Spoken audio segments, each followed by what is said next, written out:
You're listening to the Penteract Poetry Podcast, hosted by Anthony Etherin.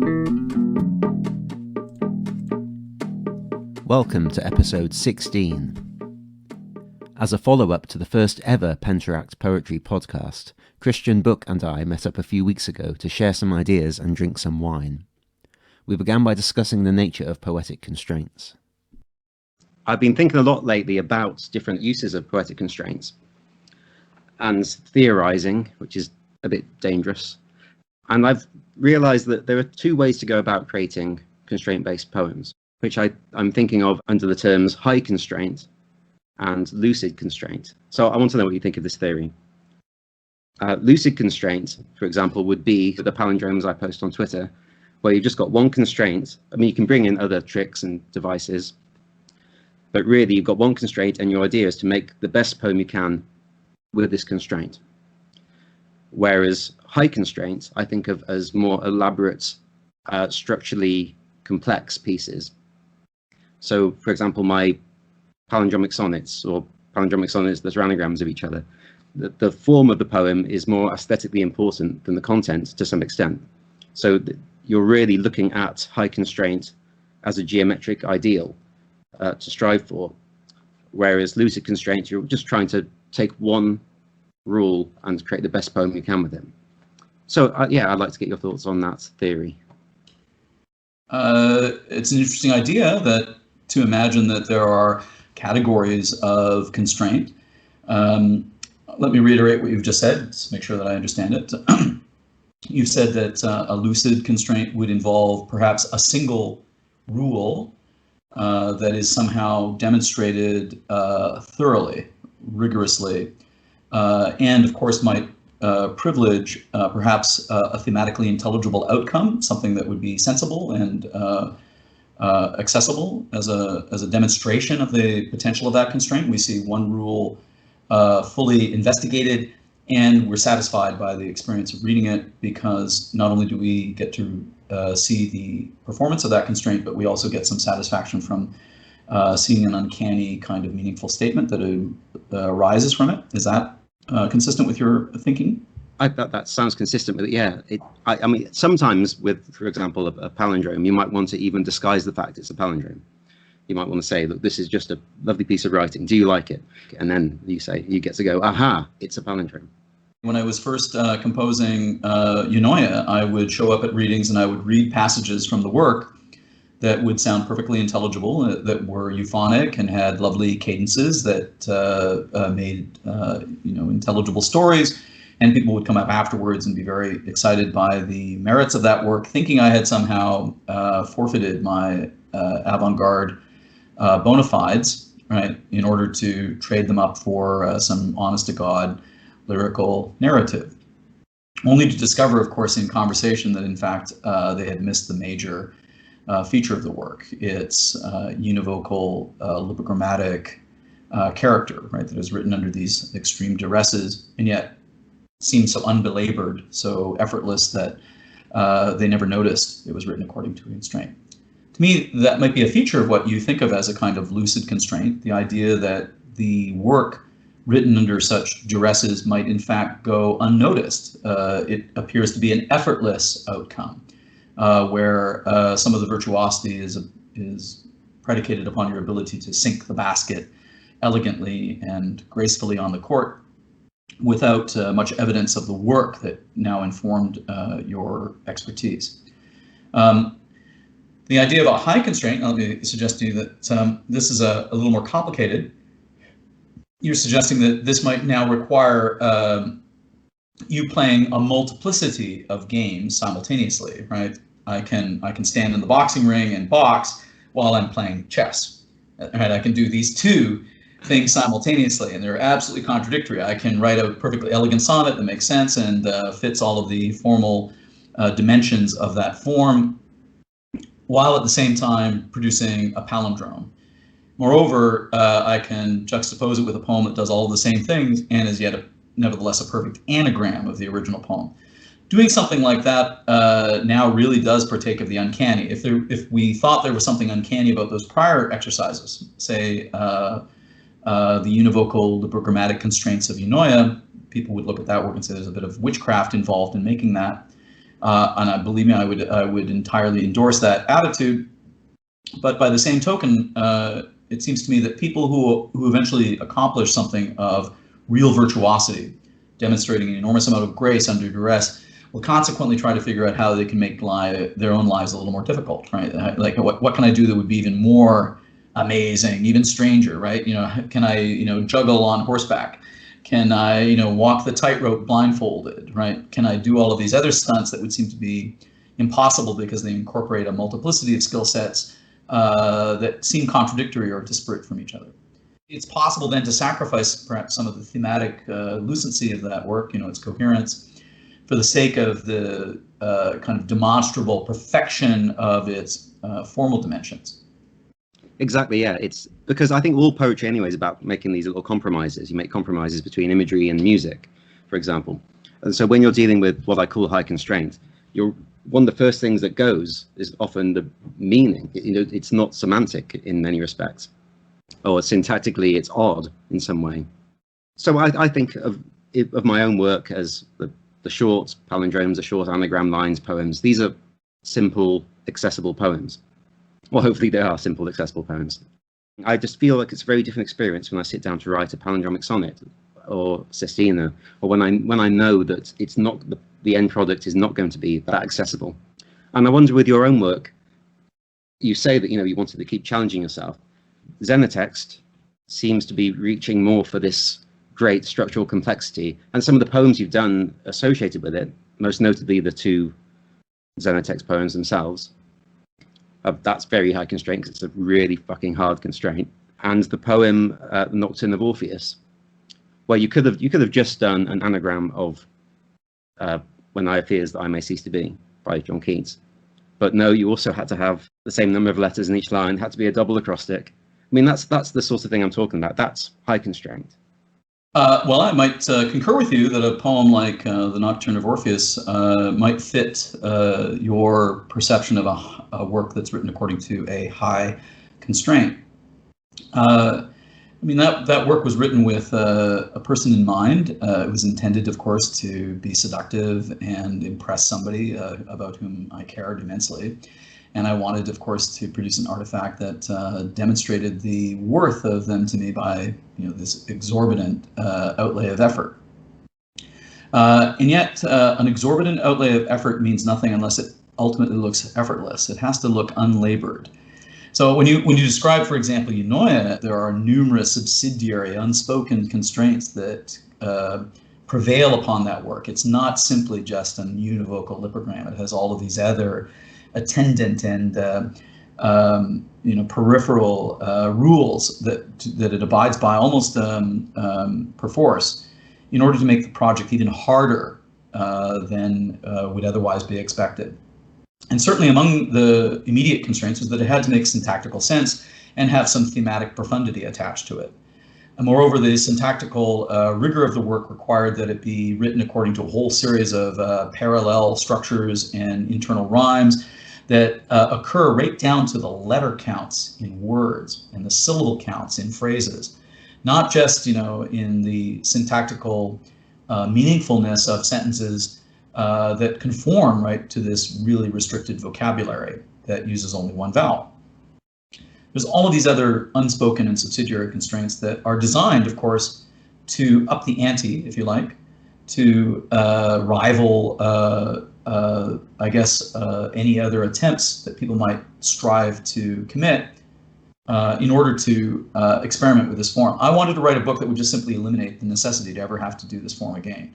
Like to write one example so absolutely perfect, so exhaustive that nobody would dare try to emulate it. And sure enough, when people do try to emulate it and they show me their result, I'm always a bit embarrassed to say, well, actually, I saw that result already.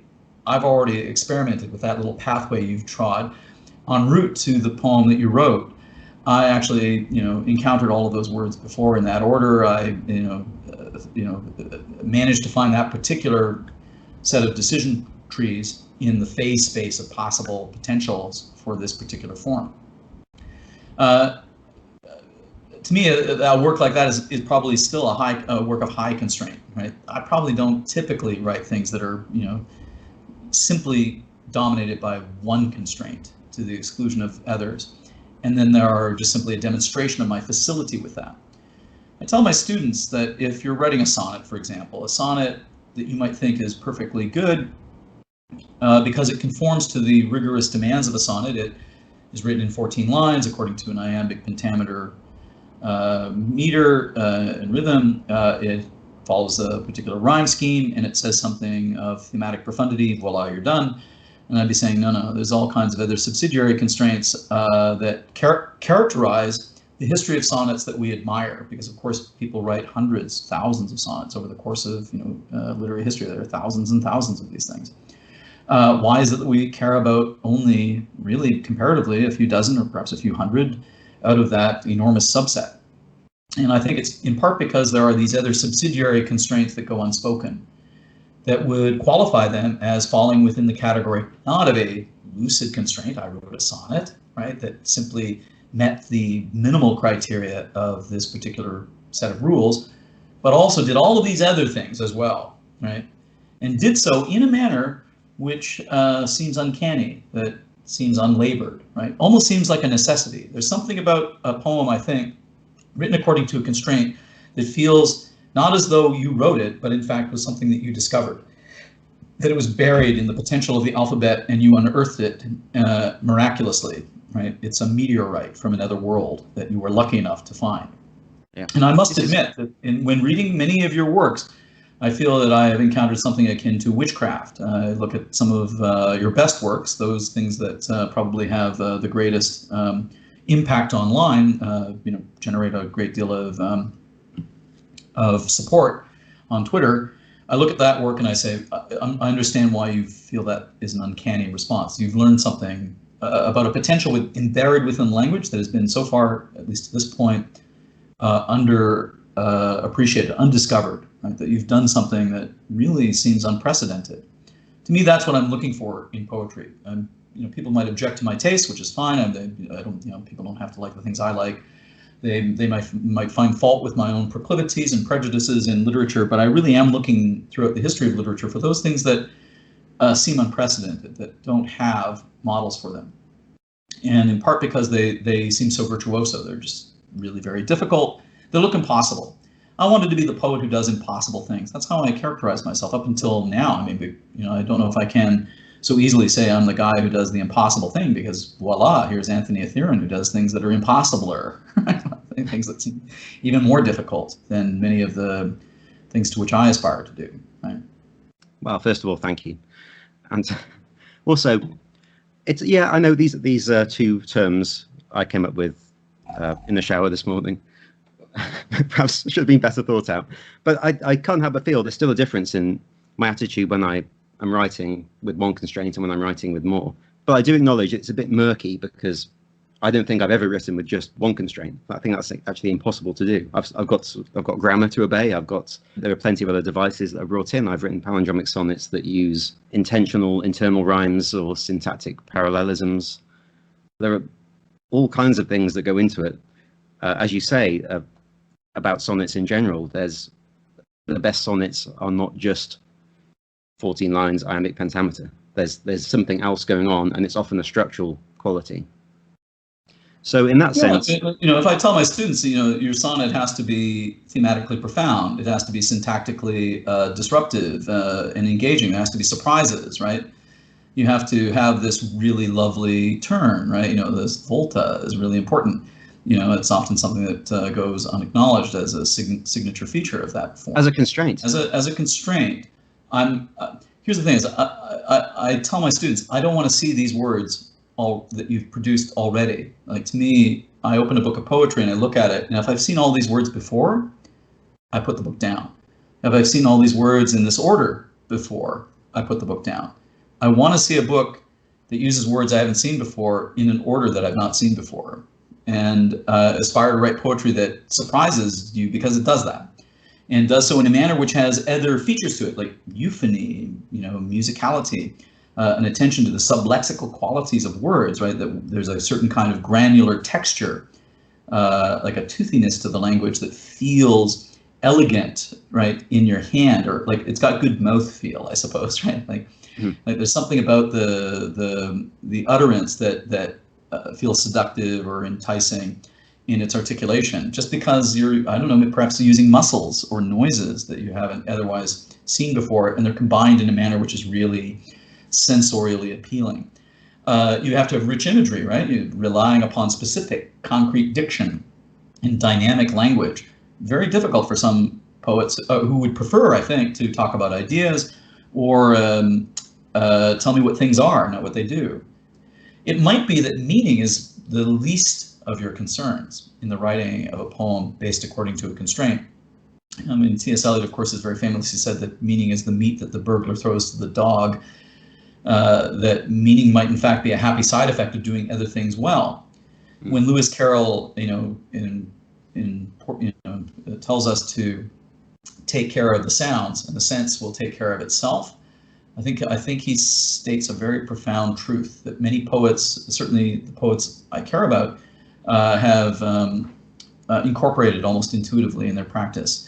The work sounds beautiful. It's already musical. It has a song-like character to it, or at least it has a very interesting set of precepts about its cadences and rhythms that are, musically interesting, novel, and exciting to hear. And if I'm satisfied on that front, I almost don't care what the poem means. Like, it could mean almost anything. It could put those words in any order, and I'll be happy, right? Like, much of what we admire in music is nonsense. Right? I actually am not so invested in a message being imported to me. Like, it seems to me that if you have something that you want to say, it's probably easier to say it very candidly, prosaically.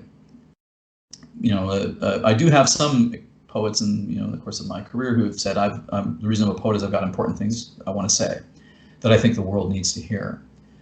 And I have, I think, somewhat churlishly said, if that were true, then the proper venue for doing that would be a press conference, not a poem. Poetry is not a great place, right, for ideas to be disseminated very, broadly if they're important, right? I mean, an important idea usually gets announced in front of a whole bunch of reporters while you're standing at a lectern surrounded by microphones. A poem doesn't typically do that. A poem is, in fact, a place where ideas go to die, like they at least go to be, mummified, put into a state of suspended animation, beautiful suspended animation, right? They're crystallized, right? There's something about a poem that I think is tantamount to, imprisoning a ringing phone inside a quartz crystal cube or something, right? Like, you're hearing that phone ring. It's a beautiful red phone or a black phone, or a beautiful, old-fashioned dial phone imprisoned in a crystal cube. There's something about a formal poem, a poem that's written according to constraint, that reminds me of that kind of image, if you like, right? Yeah. There was a poet got in touch with me recently, and this poet's someone who follows me on Twitter and I've interacted with a few times. And he wrote to me to pay me a compliment, so I'm going to brag by bringing that up. And he said that he likes clean, coherent writing. He doesn't like any kind of obscurantism. It's got to be direct. And he said, but he likes what I do. And he said, I think it's the same way I like song lyrics, even if they're nonsense, because they come with this great melody. And I think that's kind of what you're saying. That there are compensatory mechanisms at play within a work that counteract or augment, right, the deficit that might take place elsewhere within a poem. I think sometimes poets forget that a particular deficit in one feature, you would want to otherwise compensate for it in some other feature of the poem. Certainly, meaning is one of those places in the poem where the deficits, I think, are already presumed. At least in the Avantgarde, Georges Bataille, once said, I think very famously, and I have to paraphrase, poetry is that species of sacrifice.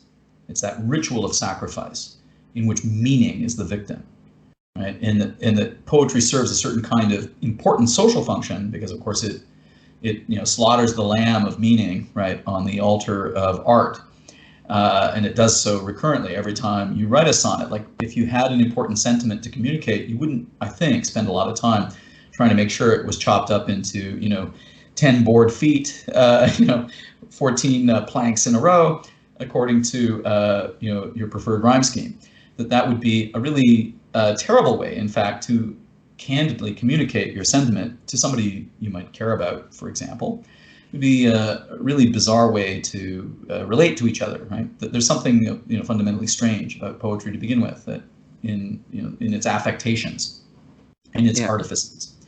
Here's the thing I think that you might be pointing to with your thinking about constraint. This little offhanded dichotomy. There's a certain kind of low-level constraint that does something very simply according to one rule, and then hey, there's what I do that's more complicated because it's got a variety of different constraints.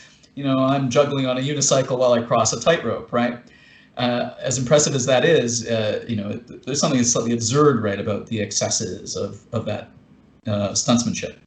Yeah, I want to do both. I don't want to just pick one of those forms of constraints. Yeah, if I can ride the unicycle, why can't I learn to juggle, right? If I can learn to juggle and ride the unicycle, why not do it on the back of a zebra, right? Like there's something about that might entice somebody, to greater excesses of virtuosity. And believe me, I think that's a kind of fixation that I can endorse. I understand why people might want to do that.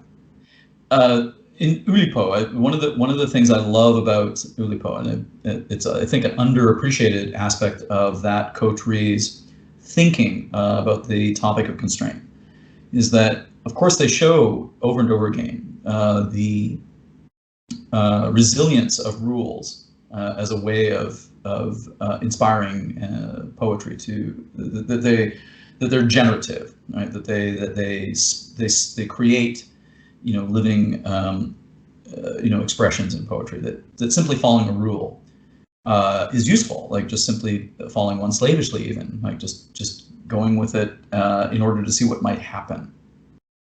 But one of the most important features of that understanding that a constraint or a rule might actually have a paradoxically liberatory function, is that they impose constraints upon the use of constraints. It's this kind of meta constraint, perhaps, that I think is one of the underappreciated facets of Oulipo. And there's at least 6 constraints, I think, that they impose upon the idea of constraint. And I probably can't enumerate them adequately from memory, given my degree of wine drinking right now with you. But the first of which is that it should be easy to say, like that it should be easy to articulate with the constraint. I'm going to write a novel that doesn't use the letter E and yet makes sense and tells a perfectly intelligible story. That's a pretty easy constraint to identify. Just suppress the use of the letter E. It's a pretty straightforward, simple constraint. And that's already now a rule about a rule.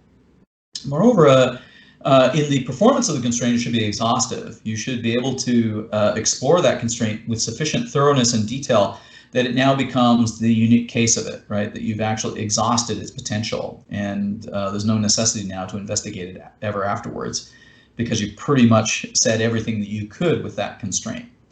You want to intimidate your opposition, right? Immediately with its performance, right? And of course, if you read a lipogrammatic novel by Georges Perec, you read, La Disparition. I don't understand why you would want to try and reproduce that result, right? It's a sufficiently exhaustive gesture that I think is going to go unchallenged for a century at least. I would love to say, and I think I can say this with some confidence, that there's no point in trying to reproduce the result of Eunoia. That I wrote that book so thoroughly as to eliminate, the necessity to try again for a long time. I would just say, attempting to upstage that book would be a difficult gesture, if only because I really deliberately attempted to exhaust its potential. I tried to say everything I think I could possibly say that you could imagine saying with skill, under those duresses.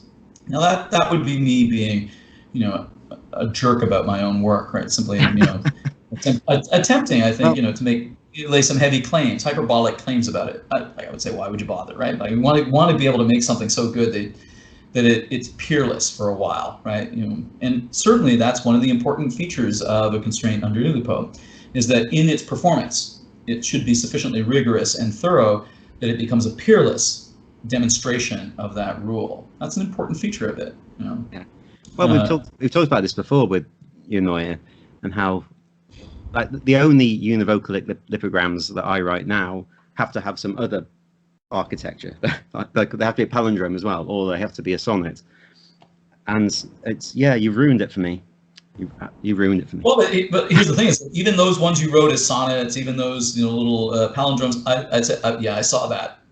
Go on. I saw that from my Airy, while working on that project over 7 years. I put those words in that order, and then I dropped them. I abandoned them. I cut them out. Like people will show me things, and they say, "Oh yeah, I tried to write a poem about Christmas. Oh yeah, I tried to write a little Western, with cowboys in it. I did these things. I can see some of the cheats that you're doing here. You're trying to expand the freedom that you have by allowing use of Y, for example. I already investigated some of those potentials already and eliminated them. There's no surprises for me. And in many cases, people will generate something. The interesting ones are those that are parodic, people attempting to undermine the merits of the book like that by parroting, by mimicking or aping it in an effort to show how stupid the idea is. And I think all they end up doing is, of course, showing how difficult it is, right, to do it well, right? Like I would think that any adequate parody would be better than my book. Right? It would stand instead for a book like that. But here's the thing: it's an enormous trade-off, right? It took me 7 years to write that work, and I did so under an enormous amount of emotional duress, at a time of financial duress, at a really difficult moment in my own background and career. I was a very precarious moment in my life. And to sustain that level of investment and engagement for 7 years is stupid. Like there's something really obsessive and deranged about a willingness to subject yourself to that kind of constraint. There's something about the life of a fakir in that, right? I will stand in the rain with a handful of dirt, and I will stand there in that pose until a flower blooms, right, in the palm of my hand, right? There's something about that I think is crazy, and I don't recommend it to others. I would just simply say, I think it's. Do you think there's something crazy about being a constraint? Well, let's put it this way. I don't think you can invest this amount of time and labor and energy in something with this amount of discipline and rigor and be crazy. It's impossible to do it unless you're, I think you have to be highly rational. You have to be very engaged. You have to be disciplined. It requires an athleticism that I think most insane people are probably incapable of sustaining. Right? It's just you're gonna be distracted. You're gonna be subject to emotional volatility that will defeat your engagement with something so Herculean, right?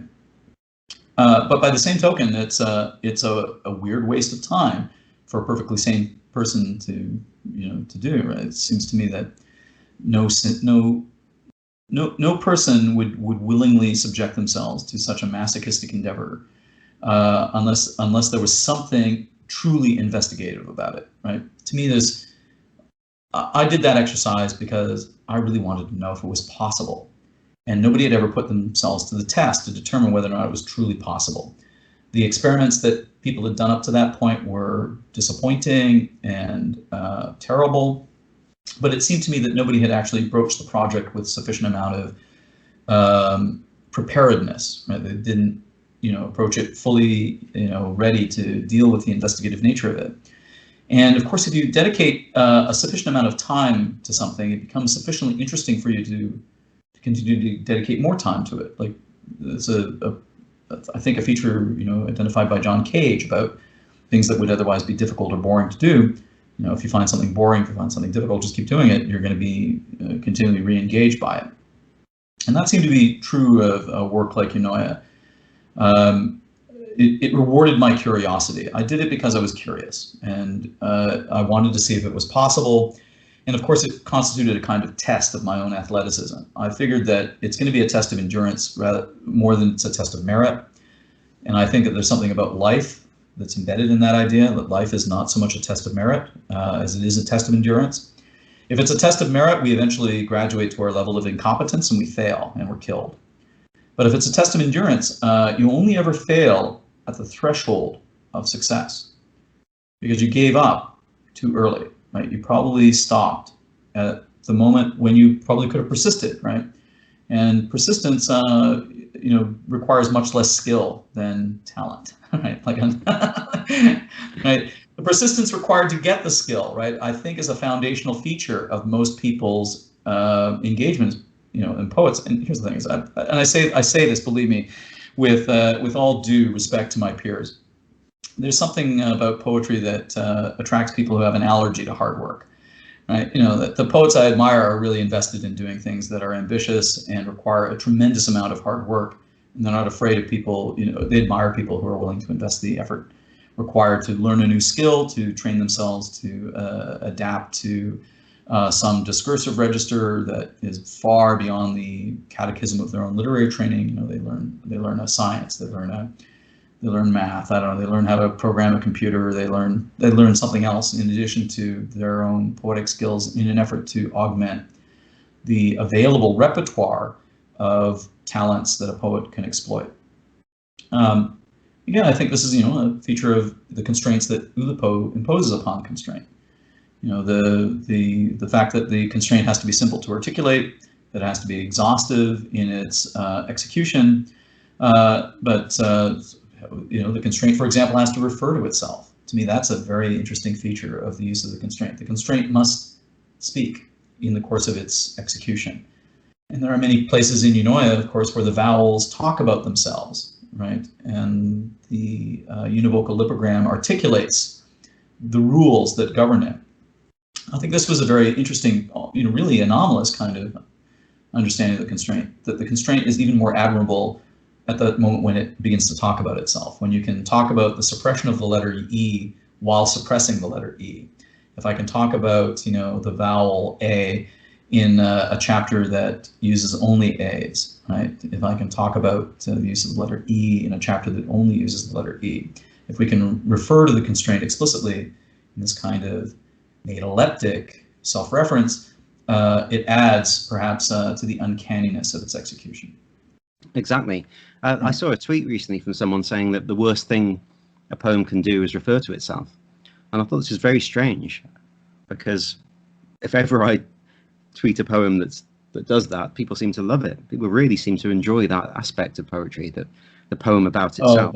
You and I, of course, have a fond affection for some of the work of Pedro Potvin, an extraordinary poet who has written several poems that I think are amazingly self-reflexive, poems that in the course of writing a sonnet enumerate their letter counts and syllable counts, actually, talk about their own characteristics according to that form, and itemize themselves, poems that somehow seem to refer to their own execution, in the act of writing, in the very moment of its instantiation. The wild thing about the prejudice that your critic named online, I think, is to me an odd kind of concern to have. You don't like a poem if it refers to itself. Is that, in my experience, all poems refer to the occasion of their own production. That there is at least one way to read a poem, no matter what poem. It's like one of these convenient skeleton keys to a poem. To look at the poem and understand the poem is actually talking about itself in its own moment of production. That it says something about how it was created. So, for example, I speak metaphorically. If I were to read a poem about, a lyric poem about memories of me going out oyster catching with my family on a beach, in Dorset or something, here I am going oyster catching, right, with my family. What I think you're supposed to understand is that the experience of oyster catching, that phrase, is a metaphor for the experience of writing the poem itself. And that what you're getting now is a narrative that describes the occasion of the writing of the poem as an act of oyster catching. Right? On the one hand, it might seem like a very lovely and nostalgic story about an elegiac moment from your past that you're remembering and conveying to peers. It demonstrates, that you might win a sensitivity contest in an emotionally inflected world of expression. But by the same token, I think you're also saying something about the nature of the poem that you've written, that, that this very act of writing the poem is somehow embodied by this metaphor of catching oysters, and cultivating, your walk on the beach. That's what writing a poem is like. And this always works. Like, weirdly, there is something about poetry that seems, I think, fundamentally to be able to refer to itself and discuss its own moment of creation. It's a very convenient thing. It's like a quick fix in the interpretation of a poem. And there's some point at which I tell students, look, once you've got this skeleton key and understand that a poem is almost always about the occasion of its own production, the poem is always about itself. That's what poetry is. It's language talking about itself. You have to kind of abandon this narrative, because you're going to retell that same story over and over again. It's going to get boring, right? You're not going to be so interested in it. And it's like one of these insights that is so useful that it eventually becomes tiresome to recount over and over again. But it's a very quick way of understanding a poem. I would say that's one. If you don't understand the poem, imagine the poem is talking about the creation of its own production. Right? Yeah. Yeah, but the person who said this also says he hates my poetry, so he's an idiot. Anyway, I don't understand why people would imagine that they're better people for hating poetry, especially poetry they dislike. I think disliking poetry is a perfectly okay thing to feel. That not every poem is going to find its target audience. I don't like every song. I don't like every artwork on the wall, right? I mean, I have my own, interests, my own proclivities and biases, my own prejudices about what I like and dislike. But I don't think that I gain much by saying what I dislike. I don't think I'm a better person by identifying my loyalties. I think that the moment you actually say, this is a despicable work, I dislike it, I hate it, and ergo I'm a better person for disliking it, that's when you signal that you're a Philistinic and puritanical in your attitudes. I think the proper response to work that you dislike is to ignore it, right? That's the safest way to acknowledge the merits of somebody else's practice and validity, right? You should just live and let live. That any other kind of response tends to court a Philistinic and puritanical attitude, one that would want to see that kind of work uprooted or destroyed or eliminated from the conversation. I don't think that most artists are willing to go so far as to admit that, even though they might say, I prefer this writer to that writer. I like this artist, not that artist. I listen to this kind of music and dislike this kind of music. They nevertheless will say, well, but let 1,000 flowers bloom, right? There's no weeds in the garden here, right? Bad poetry serves a function as much as good poetry serves a function in our construction of taste. And some poetry is just not intended for the audience that I am. I would look upon it with much less affection than I look upon other kinds of work. That's all. Yeah, I really want to get back to this. But first, there are three things I want to get back to when we're just talking about constraint. The first thing is, when we talked about the sonnets and the volta, I think this is quite important. We need to talk about things that might be called thematic constraints, if you like. But constraint isn't just this letristic restriction that's thrown upon things. There's a lot more going on. Do you see a difference? I think that if you show up to a poem, there is a whole series of unspoken demands upon the poem. There are unspoken constraints that every poet probably shows up with as accoutrements in the saddlebags, right? For me, I won't, for example, rely upon abstract nouns in a poem. I will probably suppress abstraction immensely. Like I will only want to speak about specific, concrete things.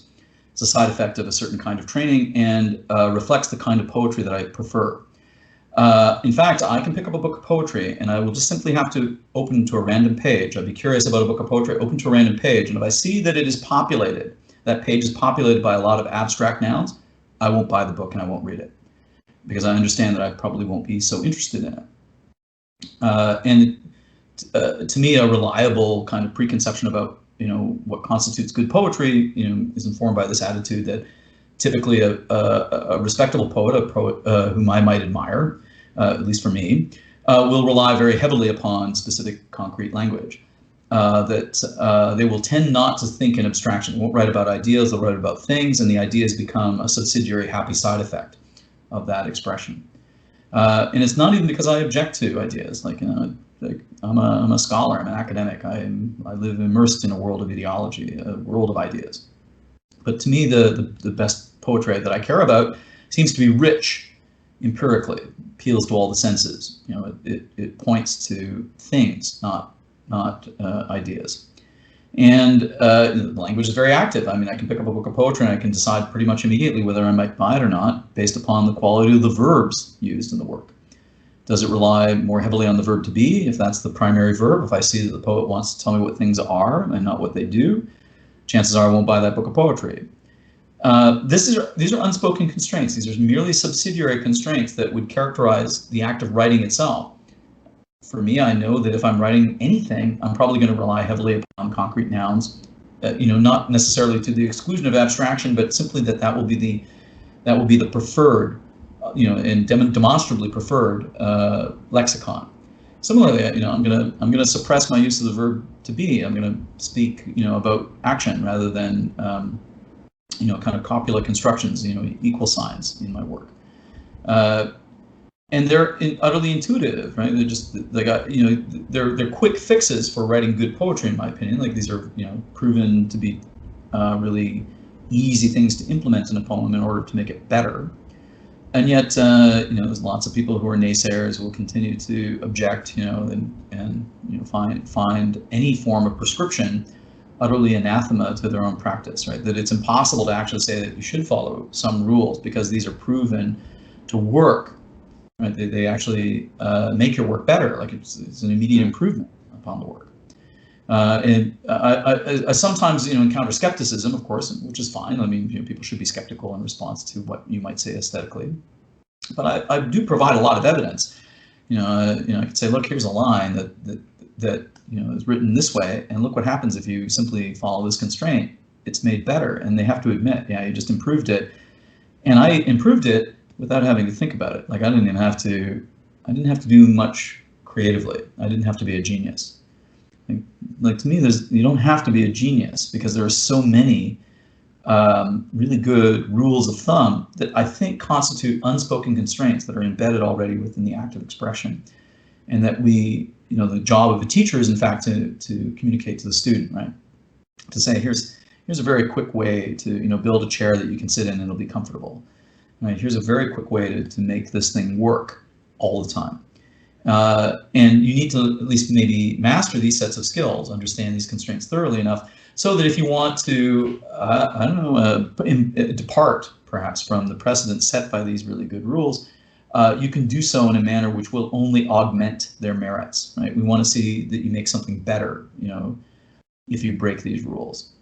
That if you decide to depart from these, prescriptions, you actually are doing something exploratory that actually, adds value epistemologically to what it means to be a poet. And that's hard. Like what I think I admire about your own practice is that I look at that work and I feel I learn something every time I encounter it. And it offers permissions. Like there's a certain kind of virtuosity to it that demonstrates a kind of untapped potential in your own practice, like in my own practice. Like I look and say, okay, woof, that looks like a hard thing to do.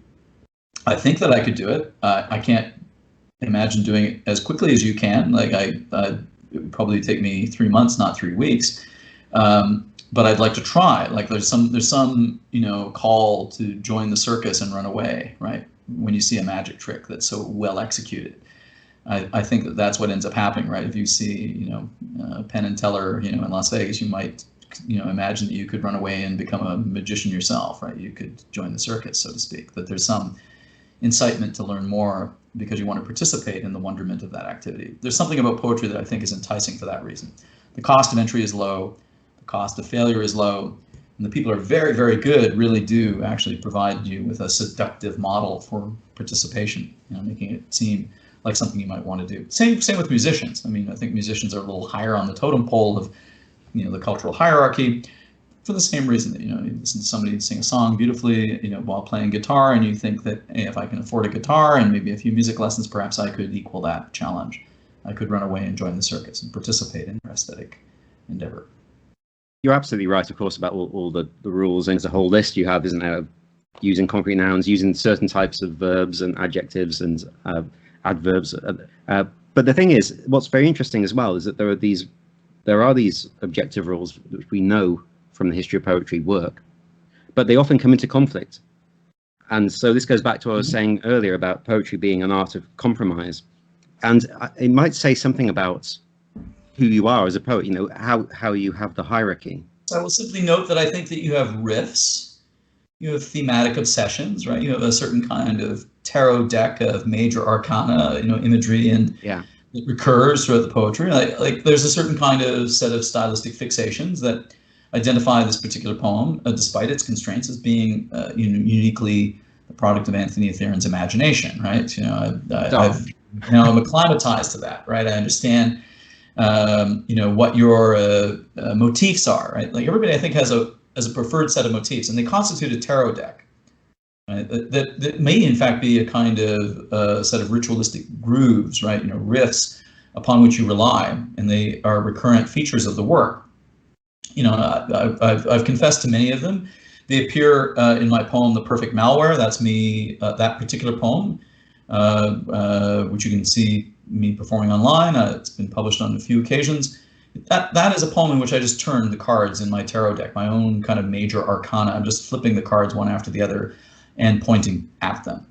And they include things like, I don't know, stranded astronauts, or, you know, the Voyager probe, or, you know, the Black Monolith from 2001, right? Like these are things that I regard as talismanic in my own imagination, and they just pop up like other unignorable dreams to me. I can't shake myself of my fixations upon them. So I think everybody has a kind of private tarot deck like that. Every poet, at least all the poets I care about and admire, seem to have interesting fixations upon particular motifs that constitute recurrent guest stars in their work, right? Like, you know that that's a poem by that person because, of course, voila, that quartz prism showed up, right? I knew I was expecting that, right? And Anthony's mentioning the moon again. There we go.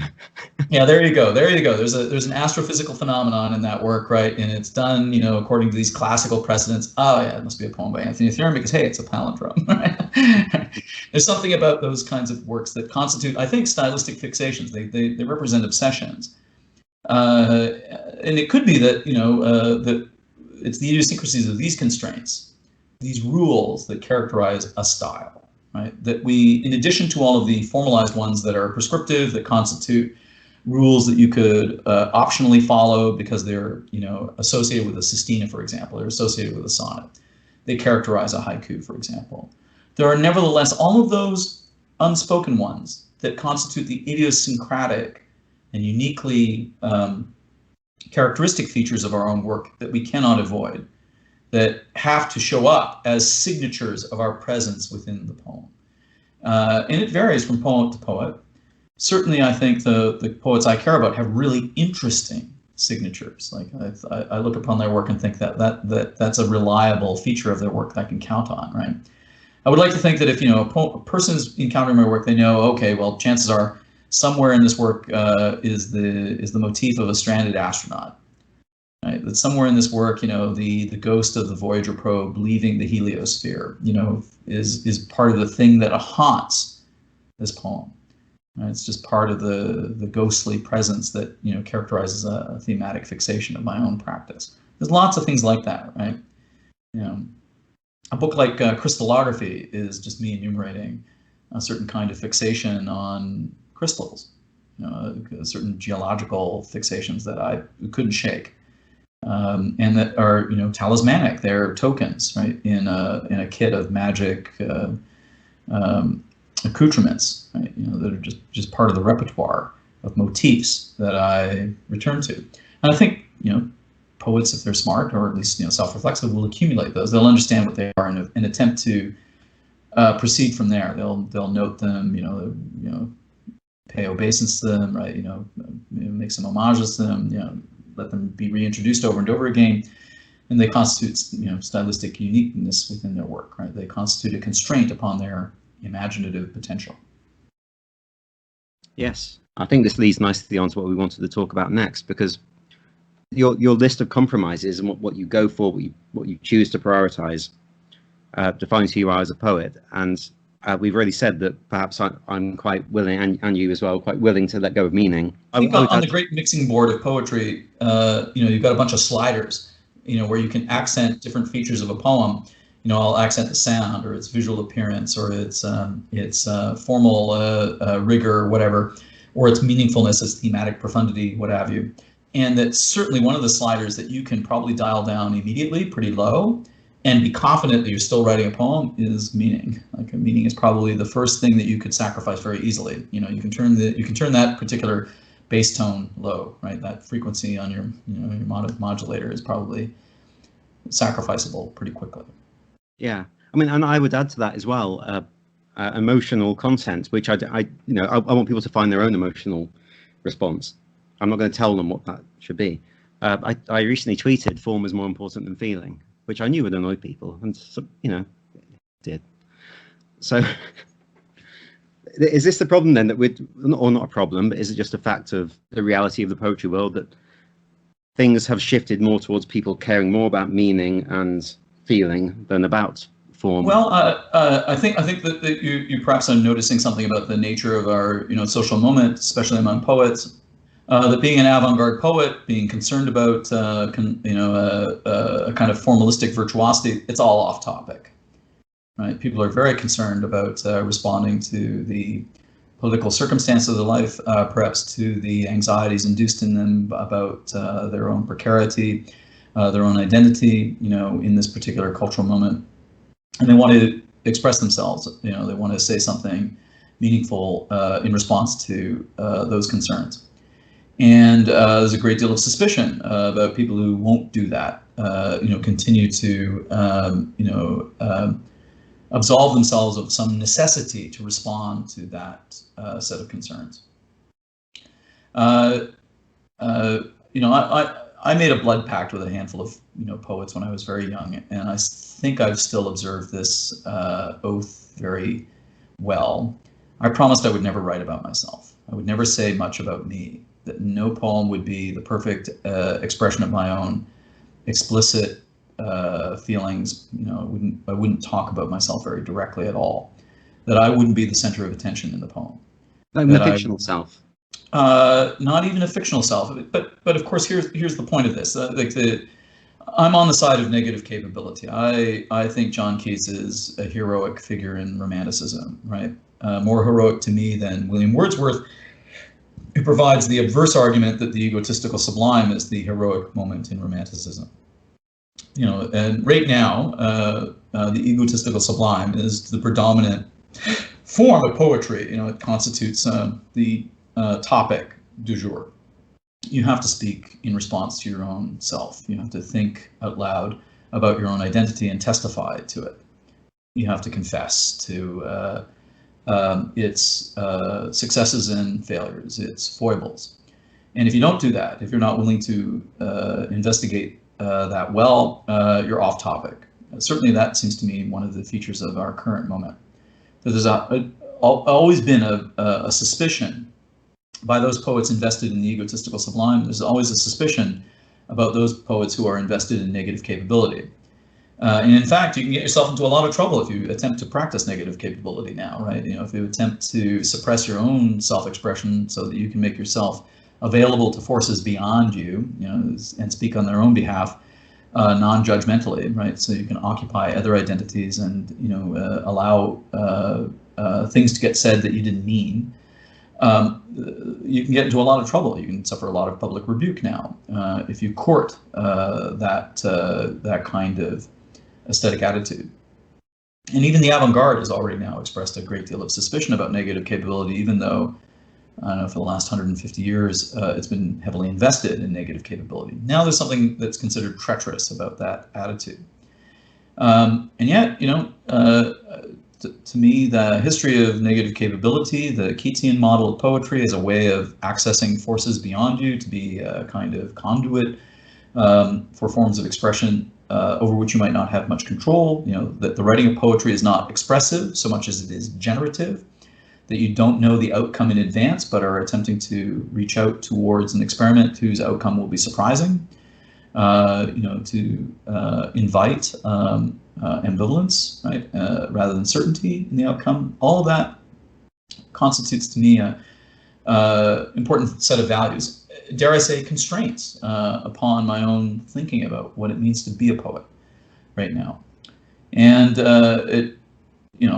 despite the contrary demand, the current trends in poetry, I continue to feel invested, in the merits of this particular exercise, the experimentalism, the speculative character of poetry as an investigative activity, right? That I'm still in Area 51. I'm still trying to reverse an alien technology so that I can produce an anti-grav machine, right? So that in the act of reading a poem, you will float, right? You'll get a little epiphany, and you don't know why. And it won't be because I said something with which you agree. It's because I would have said something that seems to me suggestive and evocative and weird, strange and beautiful. The beautiful, the component of poetry is important to me. And it's not, right? I mean, beauty, for whatever reason, is right now not a predominant value in the avant-garde. Beauty for its own sake, even, like I'm saying, like just to make something beautiful, and that its beauty perforce adds value, right?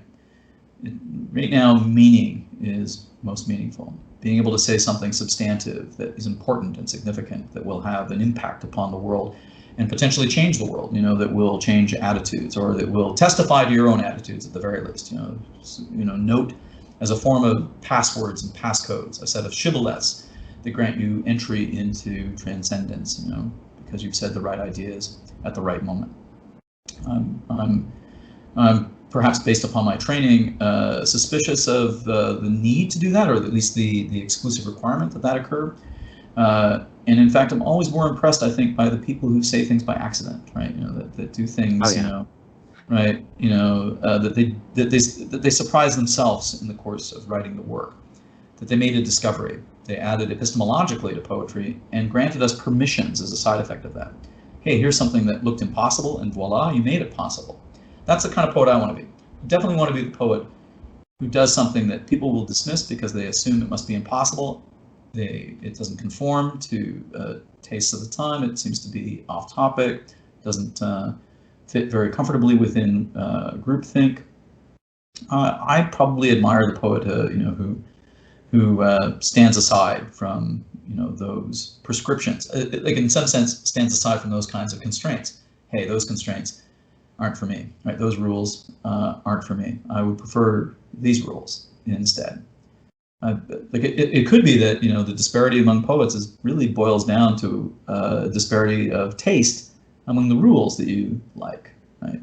I like these rules, not those ones, right? I care for these prescriptions, not those ones. I like this harness, not that one, right? These chains, they're more colorful than those chains, right? Something about that might be at play, in the prejudices, the kind of biases. But there is definitely something in that starting point of, am I a servant to the poem, or is the poem doing my bidding? But there was a tweet this morning, which I jotted down here because I knew I was talking to you. I thought you'd enjoy this. Somebody asked, what's it important that poets are writing about in these times?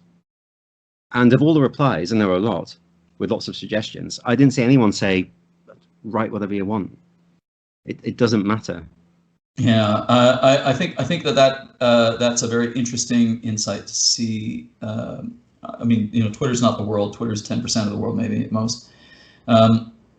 I think of course it's very telling that nobody, perhaps very vociferously or forthrightly, at least there was no contingent of people that weighed in response to such a question with poetry is freedom, write whatever you want, right? That you're not obliged to do anything, right? Like that whatever prescriptions we might impose upon you are purely optional, right? That you're not obliged to do anything, really.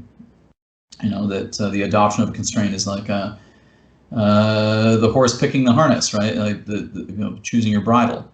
I think I'm bothered by the fact that there's a lot of poets who think that they can tell other poets what to do, and feel that they're better poets because they can tell poets what to do, and that strikes me as a little worrisome right now. That there's a forgetfulness about the libertary potential, the potential for freedom in poetry. That poetry is fundamentally a form of freedom.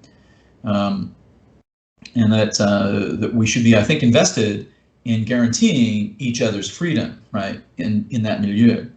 The fact that there are now people who think that the constraint that you might adopt must apply to all I think it's a very bad trend, in poetry. It will suppress the ability of people to be candid about their work, and it will, I think, compromise many values that are happy side effects of doing things that are invested by freedom, things like beauty, right, sublimity, the experimental or investigative characteristics of poetry. These seem to be under threat right now, because everybody's supposed to say one thing or write one way, right? Or within a very narrow set of parameters, a pretty narrow alleyway, right?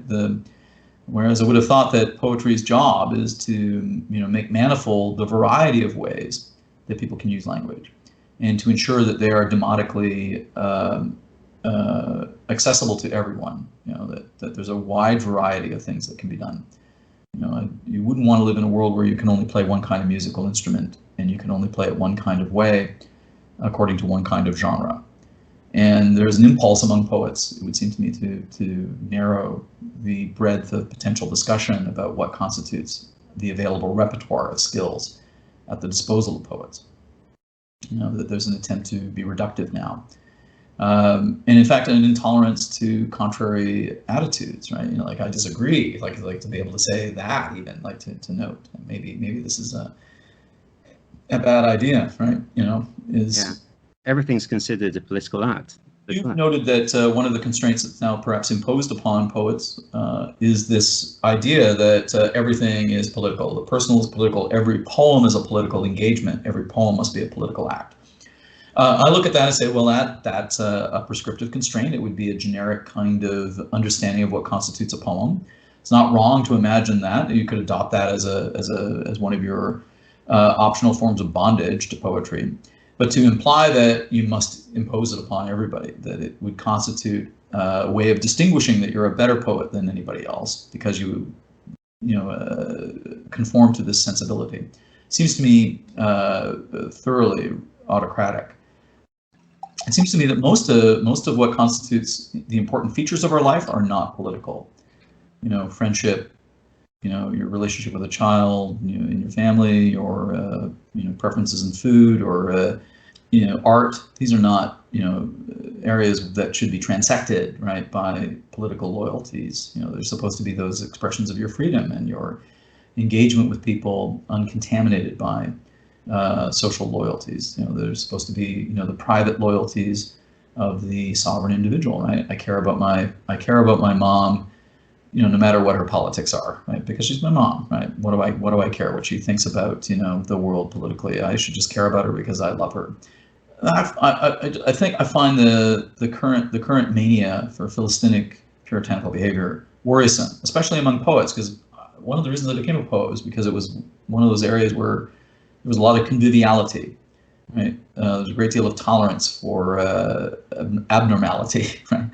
Right, the anomalousness, right, in thought was considered a virtue, right? That your willingness to be candid, to brook, no orthodoxy, were considered valuable features. It seems to me that right now those characteristics of the poet, historically, are in abeyance, right? The poets are now defined by their willingness to conform to perhaps a narrow set of attitudes, aesthetically, if not politically, and that you distinguish yourself meritoriously by your exuberance, for these norms.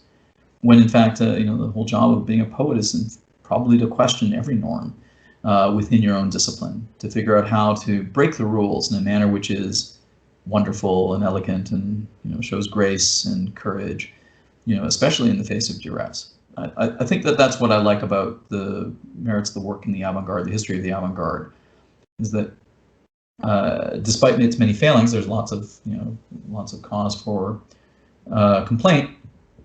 It was one of those places where you could go to test out an idea with a reasonable assurance that it wasn't going to be rejected out of hand, right? There was a lot of room for lateral thinking, right? You could be capable of brainstorming an idea without much, concern for rejection and immediate dismissal. That doesn't seem to be the case right now.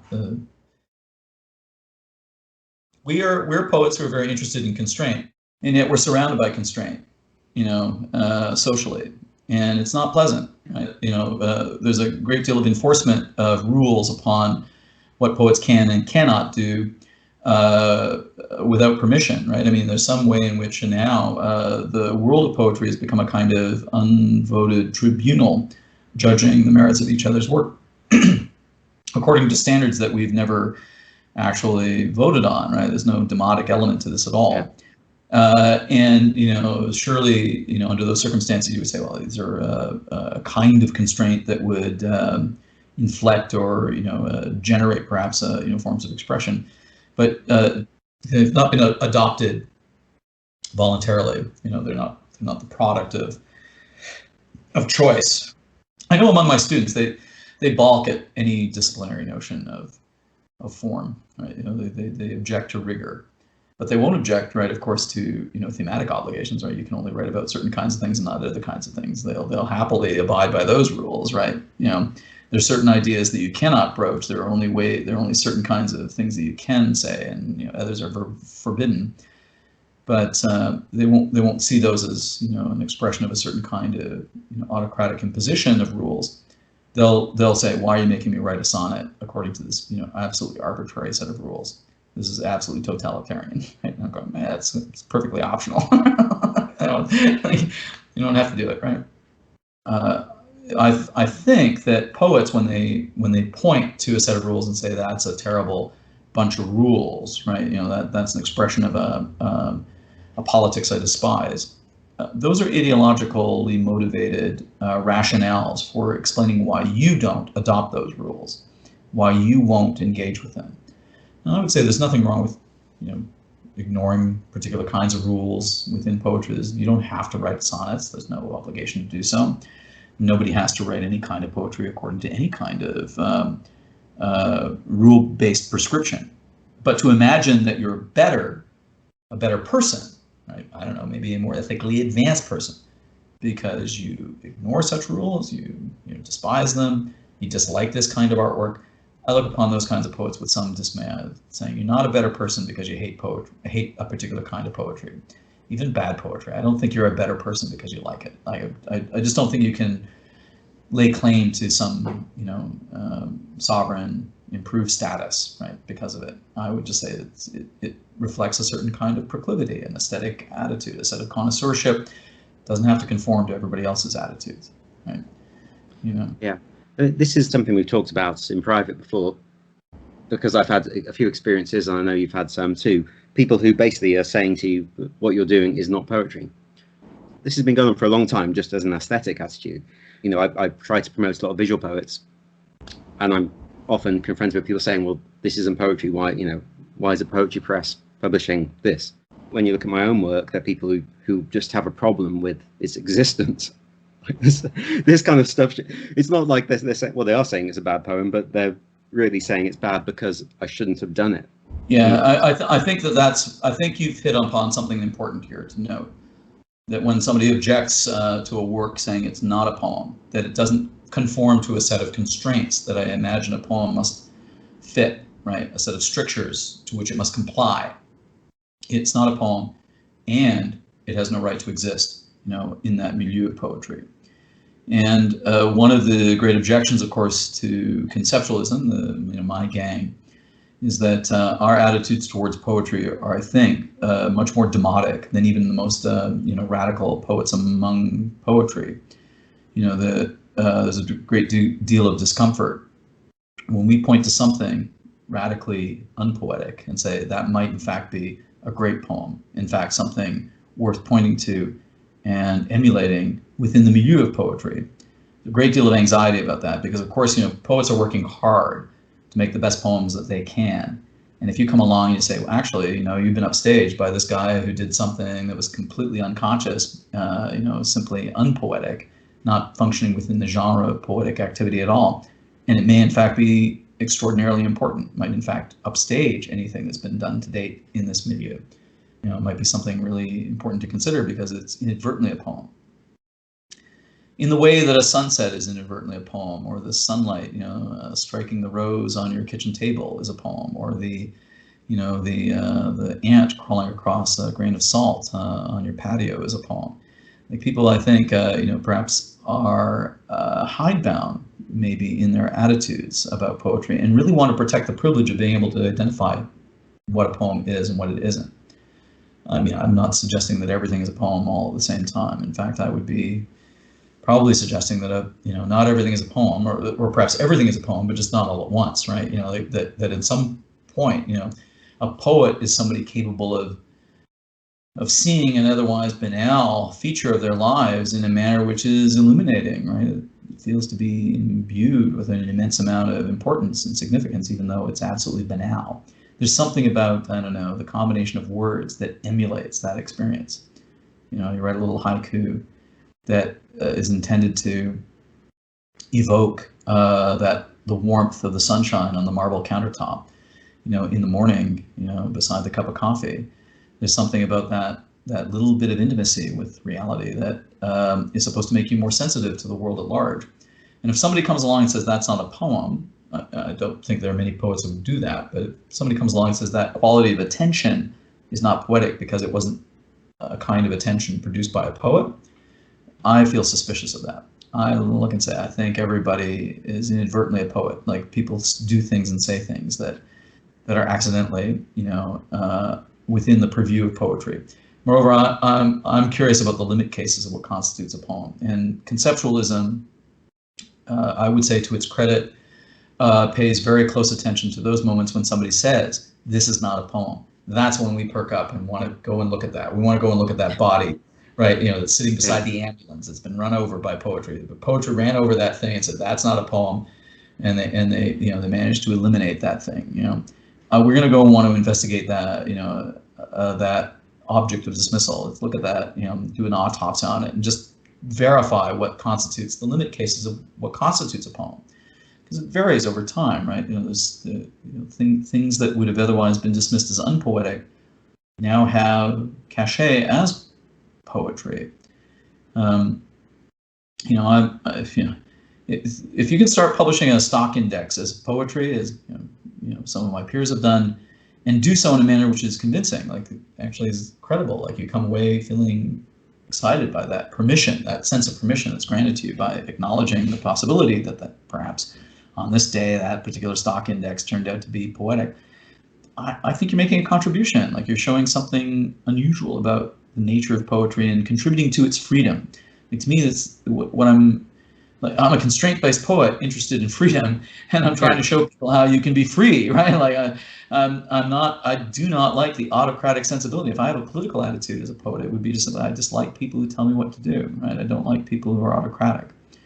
And ultimately, I would say that my gang are curious about, responding to an autocratic attitude in the midst of poets. Like when they say this is not a poem, we go, maybe it might be. Like let's take a second look at that. People say, you can't point to that and call it a poem because that's a gesture you're not permitted to do. Like that. Most recently, it's a colonized gesture. I'm nothing colonized about it, but except in your demand to imagine what a poem could be. Right? Say you're the ones imposing restrictions. We're the ones trying to expand the boundaries. Personally, I'm a formalist. My poetry is all about form, and my publishing as well is all about different types of formal poetry, which includes visual poetry, because it comes from the sort of calligram pattern poem tradition. I'm interested in seeing all these things side by side. I want to see a classic, like a triolet or a well-crafted sonnet right next to some crazy asemic visual poem. That kind of attitude. That kind of demotic attitude, at the very least, an expansive attitude about poetry, I think is desirable. I mean, I prefer not to dismiss things out of hand. I have my own tastes, I have my own, predilections, my own obsessions, and I advocate on their behalf. I won't apologize for them. There's a lot of people who suggest I have to apologize for them, and I refuse to do so. I don't think you have to apologize for your preferences, your tastes. But by the same token, I don't think that your tastes somehow should be the standard by which other work should be judged, right? I just simply think that, your tastes are a wager that you make personally, on the the crap table of the casino of poetry. Like, I'm making a wager that visual poetry might be important. I'm making a wager that these little bits of witchcraft and formalism might be important. I'm making a wager that my own peer group, right, among the conceptualists, you're going to read them 100 years from now, right? I'm making a wager, and I'm putting those bets on the table at some cost, right? Like, to me, that's the important thing, is that you put yourself at risk, right, by making wagers about your taste. At the same token, I do not want to see some other poets or other poetic schools disappear or be diminished, like eliminated from the board, right? Like, that is not my attitude. I just refuse to imagine that would be an adequate way of being a poet, whatever it might be. Like there's lots of poetry that I find distasteful to my own predilections. I would find any impulse to eliminate them from the game to be absolutely despicable. I would be very concerned if I saw that occurring. And right now, it's now acceptable to imagine that you can eliminate pieces from the chessboard. It's an infinite chessboard, and there's an infinite number of pieces that can occupy an infinite chessboard. And people are imagining, well, you got to eliminate that particular pawn because that can't, that pawn thinks the wrong thoughts about poetry. Can't be allowed to exist on the board. To me, that would be a cause for immense concern, especially if it's coming from poets. If those attitudes are generated in the milieu of poetry. I was a young man in the 80s. Everybody older than me wanted to ban stuff, right? Now everybody younger than me wants to ban stuff. I've never been in a position where it's tough life. But here's a question. Like, comfortable in the world, right? But here's something I really want to ask you. Sure. Because we can't just sit in judgment over others. Let's look at our own corner of poetry. Mm-hmm. Do you think that perhaps I'm thinking about what I just said about having a nice, well-crafted triolet next to a crazy asemic poem? Mm-hmm. I think there are people who don't want that from both sides. We definitely know of some conservative formalist poets who mm-hmm. really don't want to see this stuff involved. There are some formalist poets who, and in fact, there's a couple of them who have said nice things about some of my more traditional stuff and then slagged off my more experimental work without realizing that I'm the same person. Do you think it goes the other way too? Do you think that there are too many people in the avant-garde now who are too negative in their attitude towards tradition? I would simply note that right now the avant-garde is highly reactionary, occupying a very reactionary moment.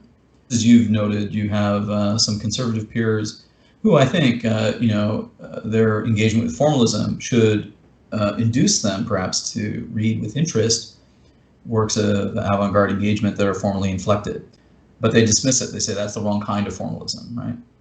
Hmm. Similarly, in the avant-garde, there are certain kinds of, I think, experimental practitioners who are extraordinarily hidebound. They too have puritanical and philistinic attitudes. Puritanical because they privilege of virtue over talent. Philistinic because they believe that they're better people because they dislike something. And to me, those two attitudes aren't consistent with the openness that I would say characterizes poetry in general, at least historically. Certainly the avant-garde is capable of more permissiveness in this respect. Like, you're not a better person because you dislike a poem. And, any form of Puritanism seems to me to be anathema to the experimental, speculative characteristics of the avant-garde. And yet right now, the avant-garde has forfeited much of its playfulness on behalf of seriousness. There are lethal doses of seriousness now among the avant-garde that make it and perhaps difficult or impossible to actually conform to it adequately. Like, you're not going to pass the purity tests. You're going to fail every single SAT score, like that you might aspire to accommodate now in the avant-garde. I used to joke that, one of my great favorite texts that I love to read, The Pleasure of the Text by Roland Barthes, an absolutely amazing essay, a wonderful essay. If your listenership has not read this, I encourage you to do so. It's an amazing argument for reading.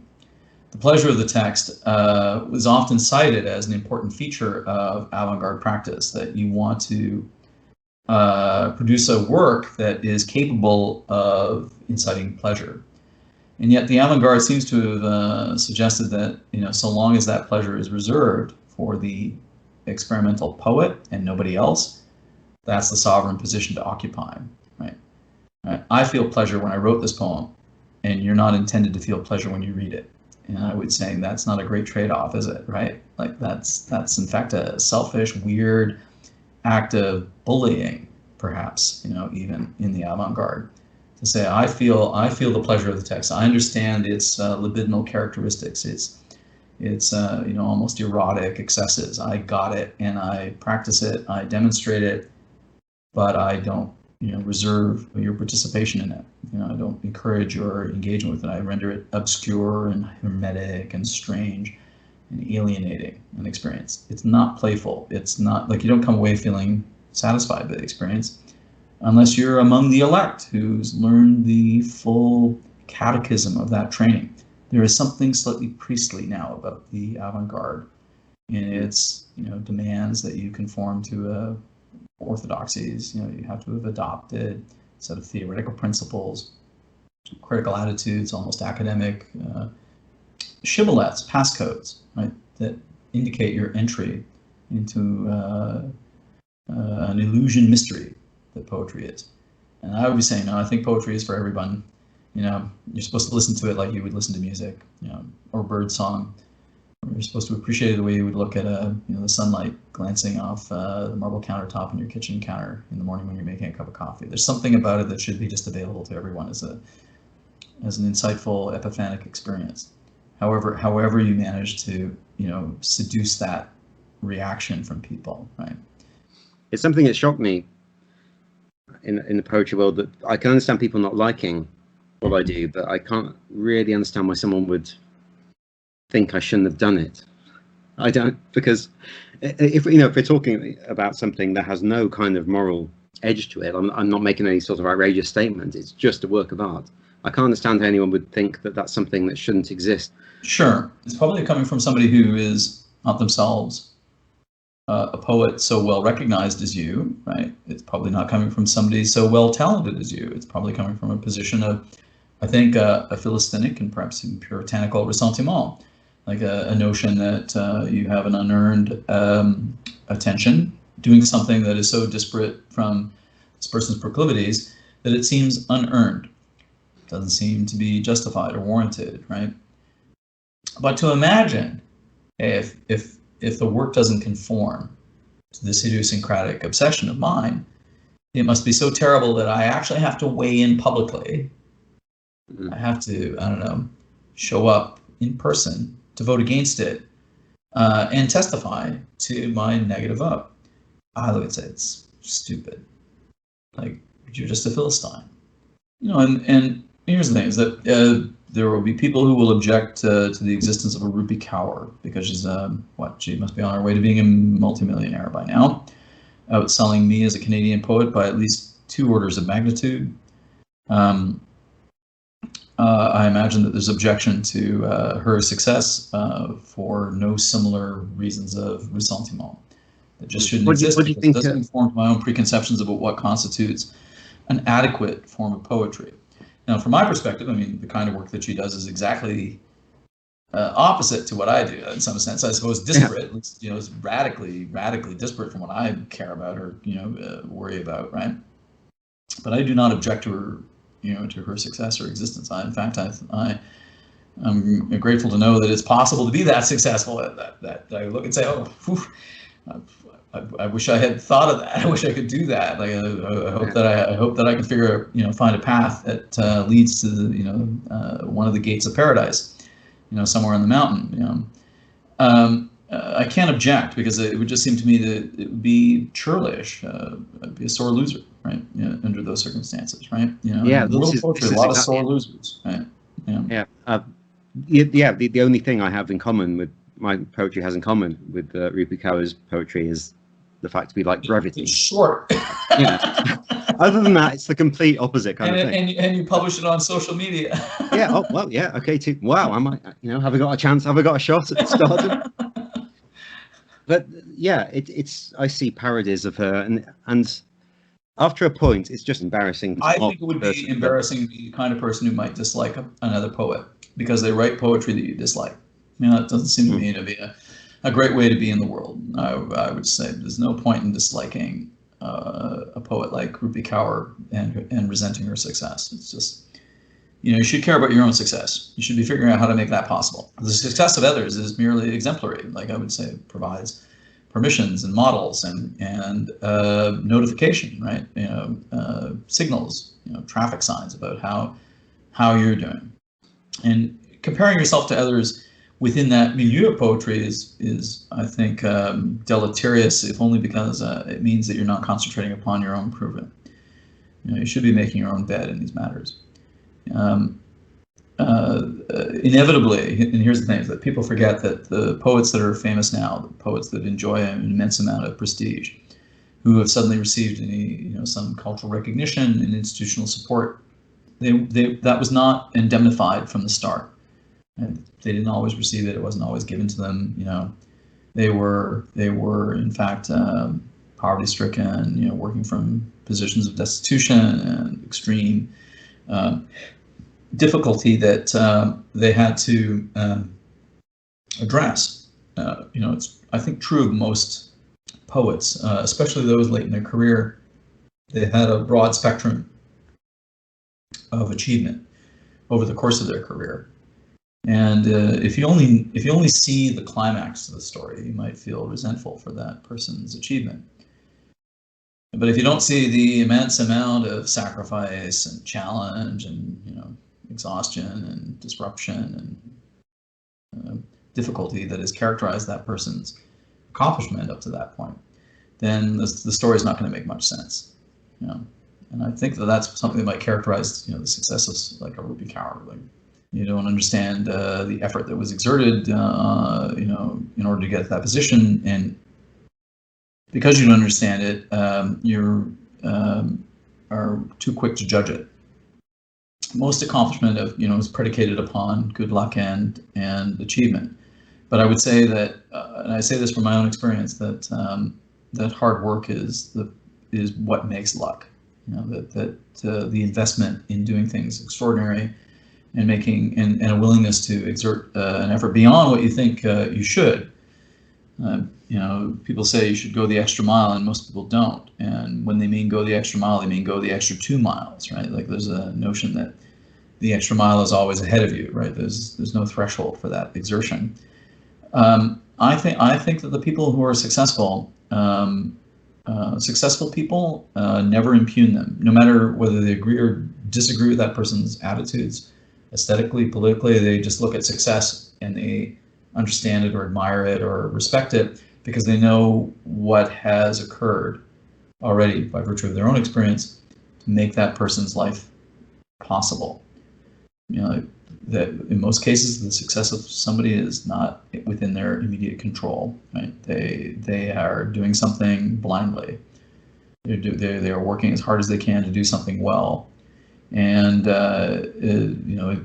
it gets recognized. It doesn't, but generally success rewards added value. You've done something sufficiently important enough that people pay attention to it because it matters to them. They care about it. And given that the current, social media relations are free, the risk of failure is low. If people complain about their lack of fame, their lack of recognition, I think they have to look very sternly at themselves in the mirror, because, somebody like a Rupi Kaur has managed to become an extraordinarily important poet to a lot of younger writers. With a little more gatekeeping than Instagram, right? To me, that's an inspiring thing to note, that it's possible to imagine that you could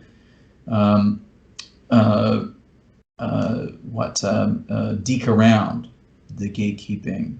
There are too many avenues around gates now and around those people who profess to be the sovereign arbiters of taste that they have dissipated. Like it's harder to justify your complaint, say I'm a victim of cultural exclusion.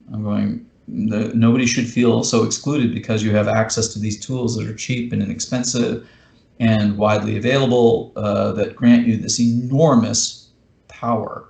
I'm saying that if you're good, you could create an audience of millions, and people have, right? I mean, people have created audiences, because their kids open, toys, because they build beautiful Lego, sculptures, because they say provocative and interesting political comments that defy convention.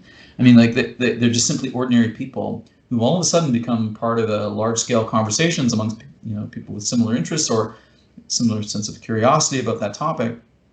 And at one point, you got to wonder, well, if you're complaining about the fact that I don't know, I'm not as famous as Christian Bök. I don't understand why Kenneth Goldsmith still persists, in the public imagination despite his cancellation, etc. Whatever complaint you might make, simply would say, well, I don't have any control over, how people respond to my work. I just make the best work I can and do my best to ensure that it is out in the world. Like, make sure that I can put it out there.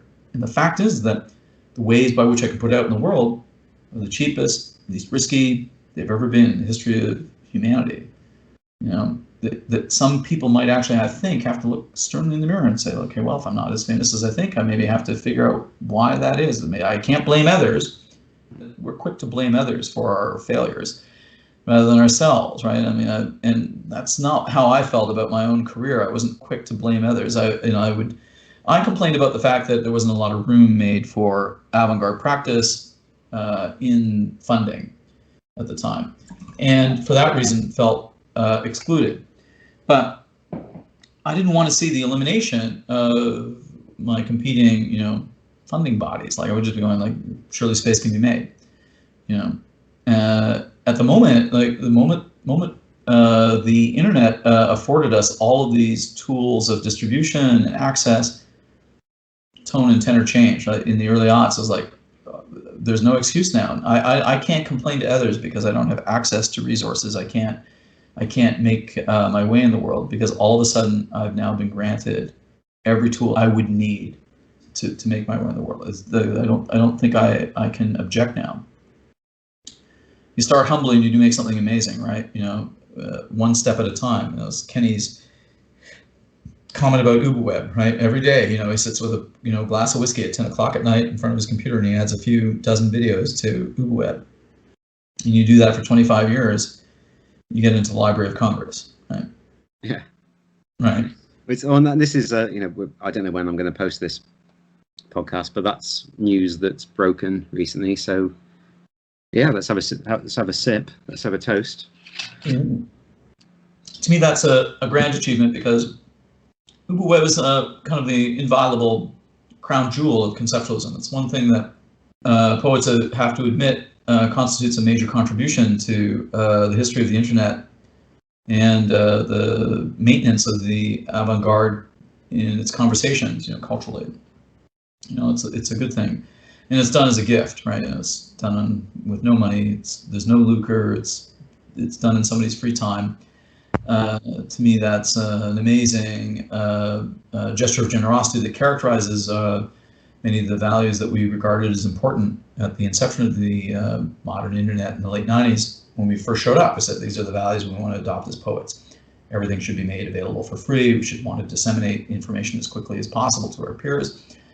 I know that you post your poems on Twitter and you have occasionally expressed some anxiety about seeing that work out there for free. Maybe you can't get the $100 from Poetry Magazine by publishing a palindrome, right? Like, submit something to an online magazine, they'll be kind enough to, publish it under the imprimatur. You might get a little bit of cachet from the fact that it was associated with that headline. My feeling is that you can't be more famous now than you already are, right? If not for Twitter, right? Like the social interaction of that medium has changed. I've needed that though. I've needed Twitter because I'm not in academia and I don't live in a city, so I don't have the networks you can build up there. So this is exactly my argument that gatekeeping is an issue still, even with the internet. And right now, like I would say, the greatest gatekeepers are those who critique gatekeeping, right? They are the people who cancel each other, right? They are the people who go out in the world and tell you can't be a poet, and they make sure that you can't be. I'm going, that's the nature of gatekeeping now, is the people who go out into the world and demand, a conformity of thought and will eliminate people from the board. That they are the gatekeepers, not the editors of a magazine, not the publishers of a press. Those people are highly receptive now, to people's work. They really are, like most people really are looking forward to seeing what the next big thing is. And here's the thing: is that the next big thing doesn't even have to, participate in the endorsement from, an established institutional form of approval, right? You can do it yourself. In conceptualism, my gang of poets, they've been a sovereign kind of value. Like there is nothing stopping you from doing it yourself. And here are all the tools, here are all the permissions and theoretical underpinnings that would make it possible for you to just go out and make it happen yourself. I wish I could publish. I wish there was a press in the world that would publish visual poetry and formalist poetry. And basically poetry that I liked, the poetry that I want to read. I wish there was such a publisher. I do not see such a publisher. And voila, what does Anthony Etherin say? He says, I can't find such a publisher that does that with such consistency that I care about it. I will redress that oversight. I will make that thing happen in the world. And you are now, governing that risk, right? You're responsible for those. People, will show up and complain about the circumstances of publishing in their environment. I dislike the fact this publisher, has, these kinds of oversights in its background, or I dislike their aesthetic agenda, their political attitudes, whatever. I would go, okay, well, you can object. That's fine. You don't have to buy any of that work. You can dislike it. But if you think that the world needs to be adjusted to suit your proclivities, you're going, no, like, the person's taking a risk without your permission, right? Like they can continue to take that risk without your permission. If you want to see the world in the form you want to see it, the cost of entry is the lowest it's ever been, and the risk of failure is the lowest it's ever been. So why not start the press you want to see? That's what I like about, Penteract Press. It's like you started the press you wanted to see in the world. To me, that's an immensely impressive thing to do. If that's gatekeeping, I would say gatekeeping in the sense of gift giving, right? Like I'm going, if gatekeeping is gift giving, then. Well, it's true. It's true that I've been accused of being a gatekeeper and thinking, well, hang on, I'm kind of someone who's doing what he's doing to avoid gatekeeping. Yeah, like if somebody says you're a gatekeeper, I think there's some irony in that. People who accuse others of not doing their careers right don't have better careers, in my experience, right? The people who complain that I am somehow doing my career wrong, that the risks I'm taking are not supportable, I'd say you have to put it to the test. And here you are, you're running a press, right? Putting it to the test. To me, that's an immense risk. Right? It's not an easy thing to have decided to do, and you've done it perhaps out of love, out of stupidity, craziness, ignorance, right? Like all the reasons that we walk, into the dark corner of the room, thinking it's a doorway. I think that there's something about that makes the gesture magnificent, right? You've actually built a loyal following of people who are willing to, follow you into the breach of culture, and they're very interested and engaged. I figured that was going to be a feature of your practice. When I first encountered your work early on in your career, I was like when I encountered that work early in your postings on Twitter, I was like,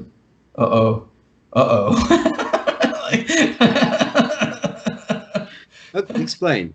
next generation, right? It's like, I better befriend these people. These people cannot be my enemies, right? I know who this person is immediately, right? It's like there's some anticipation that this stock is going to rise, right? My feeling is that talent always prevails. That things that are good usually prevail. So long as they survive destruction. The great things about human intellection, human culture, human achievement tend to prevail, and that the future, if we're looking at our own conditions of posterity, looking back upon the past, the future will care about your talent more than it will about your virtue, right?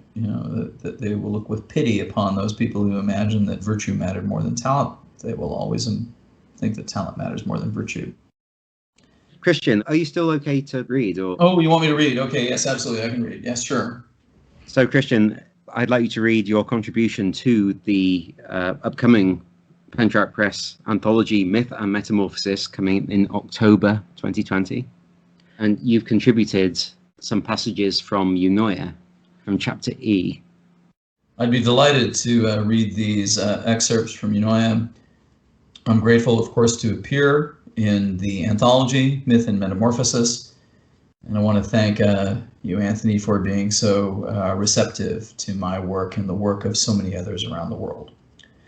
This is an excerpt from Eunoia, a small series of passages from chapter E.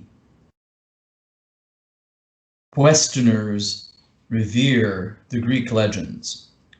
Versemen retell the represented events, the resplendent scenes, where, hell-bent, the Greek freemen seek revenge, whenever Helen, the new-wed empress, weeps. Restless, she deserts her fleece bed, where, detested, her wedded regent sleeps. When she remembers Greece, her seceded demesne, she feels wretched, left here, bereft. Her needs never met. She needs rest. Nevertheless, her demented fevers render her sleepless. Her sleeplessness enfeebles her. She needs help. Nevertheless, her stressed nerves render her cheerless. Her cheerlessness enfetters her. Whenever Helen feels these stresses, she trembles, she frets. Her helplessness vexes her. She feels depressed, even when her cleverest beekeepers fetch her the freshest sweets. She feels neglected, even when her shrewdest gem seekers fetch her the greenest jewels. She regrets her wretchedness, her dejectedness. Nevertheless, she keeps her deepest regrets secret. She never lets herself express her echt Weltschmerz. She never vents spleen. She feels tense whenever she keeps her vehemence repressed. Hence, she seeks lewd revelment, les fêtes de ses rêves, where revelers lend her cheer. Whenever Helen dresses herself en fête, her sewn vestments reflect her resplendence. Whenever she needs new ensembles, her sempstresses sew her 10 velveteen dresses, then hem her red checkered sleeves. Her jewelers bevel gems, then bejewel her scepter. L'emblème des régions célestes. Her oldest helpers preen her tresses, then her effete servers serve her dessert. The empress prefers sweetened preserves, hence her serfs get her the best gels ever gelled, les pêches gelées, blended sherbet, served fresh. The scented dessert smells even sweeter when served ere the sweetness melts. Whenever Helen needs effervescent refreshments, she tells her expert brewer, "Brew me the best beer ever brewed." Whenever she lets her fermenters ferment the perfect beer, revelers wreck the kegs, then feed themselves the lees. Retchers retch, belchers belch. Jesters express extreme glee. Wenches then sell these lewd pervert sex. The lectures leer whenever svelte negresses tempt the perverted gentleman. The empress revels. She sheds her velvet dress. Then she lets repellent men pet her tender flesh. Her lewdness renders even these lectures speechless. She resembles the lewdest Jezebel. It's amazing, but you know that, of course. I felt very good about those passages from Chapter E, I must admit. I wrote them, let me tell you, more than 20 years ago. Very long time. And I still feel some amazement in response to that work because I don't know how I wrote it. I don't know if I would be capable of doing it today. E was a very large vocabulary, bigger than all the rest, enormously large. Hardest one to write. In some ways, the most fascinating. It's not my my favorite is O, and I think you said your favorite is I. Most people like you. They call upon me to read you. You is the one that everybody wants to see me read. I mean, I don't think I can read you now without getting fired, right? I would not talk about you now. I'm not so sure it would be safe for me to read aloud, to students in a class, reading in a university, anywhere across the, But the thing I feel proudest about is that those stories pretty much exhaust that vocabulary. There's a few oversights in the use of the lexicon that really annoy me retrospectively. But I think I'm pretty close to the limit case. I don't think anybody's going to upstage that book for a while. Like I would say, don't bother. I know how hard it was to write that book. We should end anyway because I've got to edit this fucking thing. You've got to edit this. You've got at least. I'm saying I think you're up to at least 3 podcasts now. Well, maybe. My monthly limit is 3 hours, so this could just be it for the month. Serialize it. So thank you anyway. Thank you, and we'll do this again, of course. Of course. And I'm going to go away and edit this very long podcast down to something manageable. So thank you. I'm sure it'll be fantastic when it's done. Cheers, Anthony.